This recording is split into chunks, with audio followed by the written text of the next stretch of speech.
तो त्रिशंकु एक राजा है, हमको समझ में आता है कि उनके साथ अहंकार, उनको मन किया कि हम जाएंगे अब स्वर्ग, और मैं जो स्वर्ग जाऊंगा ना सशरीर जाऊंगा, शरीर के साथ।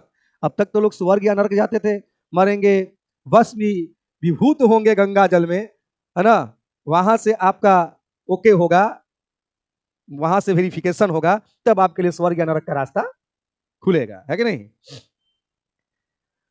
तो उन्होंने कहा कि मैं स्वर्ग जाना चाहता हूं, सशरीर जाऊंगा।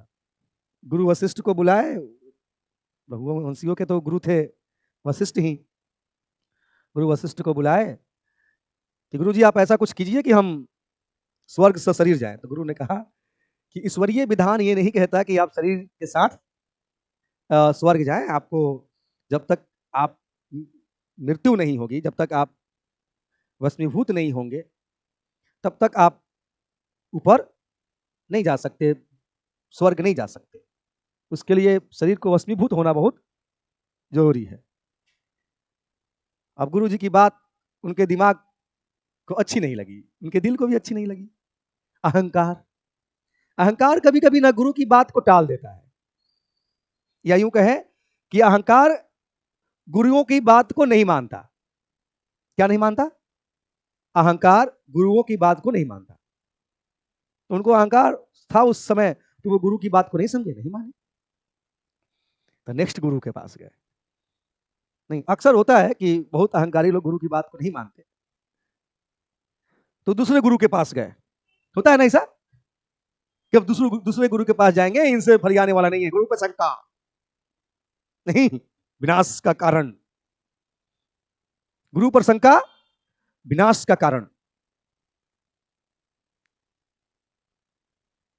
तो गुरु पर शंका त्रिशंकु को हो गया। गए गुरु वशिष्ठ के पास, सॉरी विश्वामित्र थे। अब विश्वामित्र को थोड़ा व्यक्तिगत गुरु वशिष्ठ से समस्या होगी, ईर्ष्या होता है। अरे भी हमसे भी किसी को ईर्ष्या होगा, हमको भी किसी से ईर्ष्या होगा, है कि नहीं? अरे हो सकता है ना, कि नहीं हो सकता है? लेकिन कोई करीब वाला व्यक्ति ईर्ष्या करे तो समझ में आता है, दूर जिसको हम जानते भी नहीं वो कैसे ईर्ष्या करता है, हम जिसको नहीं जानते वो कैसे ईर्ष्या। जानना जरूरी है, भले मिले हो चाहे ना मिले हो, है कि नहीं। अब आईएएस पीसीएस की तैयारी करते हैं, कोई दूर दराज का भी व्यक्ति भी आईएएस पीसीएस निकाल लेता है, तो थोड़ा बहुत आपको भी ईर्ष्या हो जाता है, किसे निकाल लिया, हम भी निकाल सकते थे, है ना। खुद पे शंका नहीं, गुरु पे शंका होना क्या हो जाता है, शुरू हो जाता है। ठीक है, जब आप यही निबंध लिखना है तो फिर किसी पे शंका नहीं, खुद पे शंका होनी चाहिए, है कि नहीं, ये भी देखना होगा। तो गए विश्वामित्र के पास। विश्वामित्र को व्यक्तिगत कुछ समस्या थी वशिष्ठ से, भाई जाहिर सी बात है, एक समय के पैरल लोग थे तो होता ही होगा, हुआ ही होगा। तो उन्होंने कहा गुरु विश्वामित्र को, त्रिशंकु, हमको जन्नत जाना है, स्वर्ग जाना है, शरीर जाना है। गुरु वशिष्ठ ने ऐसा ऐसा कहा है।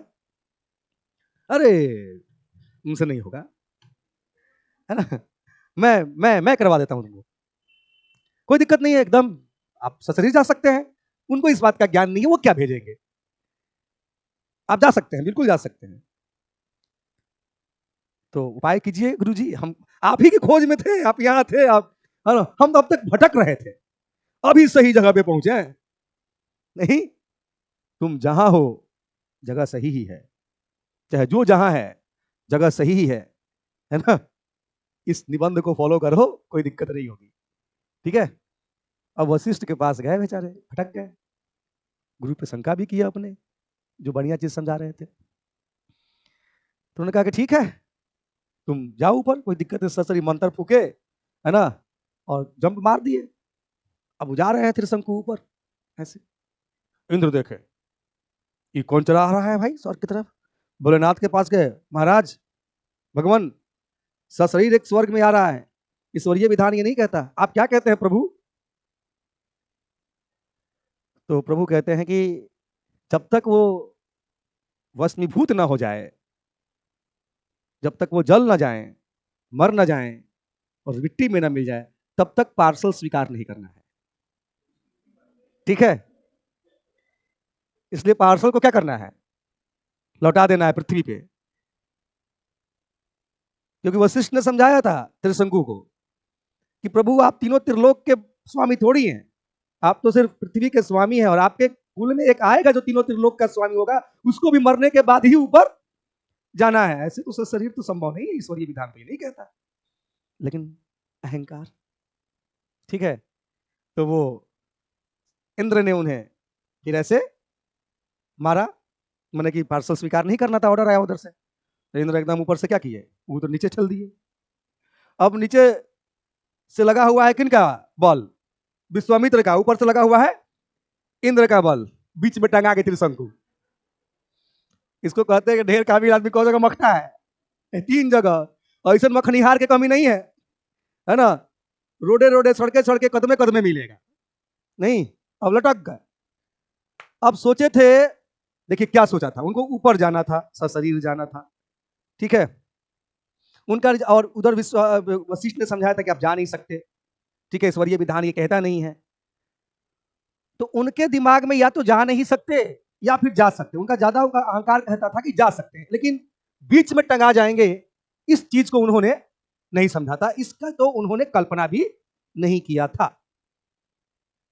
तो जब वो बीच में टंगा गए, है ना, कि ईश्वरीय विधान ये कहता है कि बिना मृत्यु के आप ऊपर नहीं आ सकते, तो आप नहीं आ सकते। ठीक है, अब पत्नो बल लगा लें विश्वामित्र, आप नहीं आ सकते तो नहीं आ सकते। अब इस जो टंगाए हुए हैं त्रिशंकु महाराज, उनको इस बात का अंदाजा नहीं था, इस कारण से मुंह बवा गया। ठीक है, अक्सर बवा जाता है मुंह।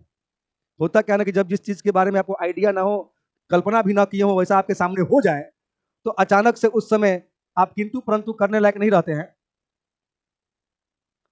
मुंह फाड़ले रह जाता है। ठीक है, सदमा मार देता है। तो वही सदमा मार दिया त्रिशंकु को। ठीक है, सदमा नहीं, पैरालाइज टाइप के भी कुछ हो गए हल्का सा। अब विश्वामित्र का तो विद्या फेल था नीचे से, है ना, फंसा दिए ईर्ष्या के चक्कर में, है कि नहीं, हम करा देंगे। लूसेंट रटने के लिए कहते हैं ना, लूसेंट रटो, लूसेंट लूसेंट, है ना। एक दिन पता चला कि दूसरे रिजल्ट आ गया, तो एगो लार गिरा। करेंगे तो लारो तो गिरेगा। तो लार गिरा ये बिहार में, कहीं नहीं गिरा, बिहार में गिरा। और उन लार से कर्मनासा नदी का उदय हुआ। नहीं, इस नदी का उदय हुआ कर्मनासा की। जो व्यक्ति कितना भी पुण्य लेकर नहा ले, उसमें कर्म का क्या हो जाए, नाश हो जाए। चिर परिचित, देखिए त्रिशंकु का क्या खेला हुआ जीवन में, है ना। जो लार टपकने से कर्मनासा नदी का उदय हुआ सर, उसमें अगर कोई डुबकी लगा ले, तो कोई सपनों में भी उसमें डुबकी लगाना चाहेगा?